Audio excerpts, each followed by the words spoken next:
కావేరి పొన్నుకి సాయంగా ఉండాలని వచ్చాను కానీ నిన్ను బాధ పెట్టాలని కాదు. నువ్వు వద్దని చెప్తే నేనిప్పుడే వెనక్కెళ్ళిపోతాను. కాకి, నిన్ను వెనక్కి వెళ్ళిపోమనేంత దుర్మార్గురాని కాదు.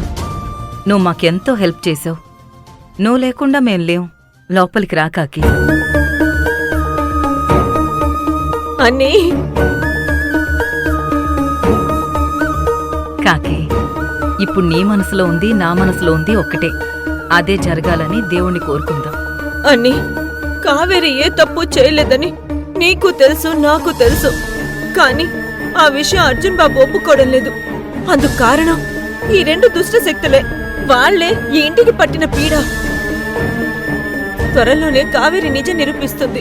వీళ్ళను బయట గెంటేస్తుంది. నీ ఇల్లు మళ్ళీ కళకళలాడుతుందన్నీ.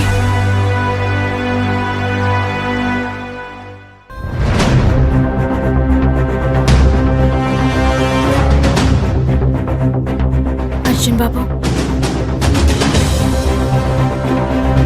నేను చెప్పేది ఒకసారి వినండి. మన మధ్య మాట్లాడుకోవడానికి ఏం లేదు. యమజా, ఏమైంది బాబా? యమజా, తన మొహం చూడడం కూడా నాకు ఇష్టం లేదు. అయినా ఏ మొహం పెట్టుకుని ఇక్కడికి వచ్చింది?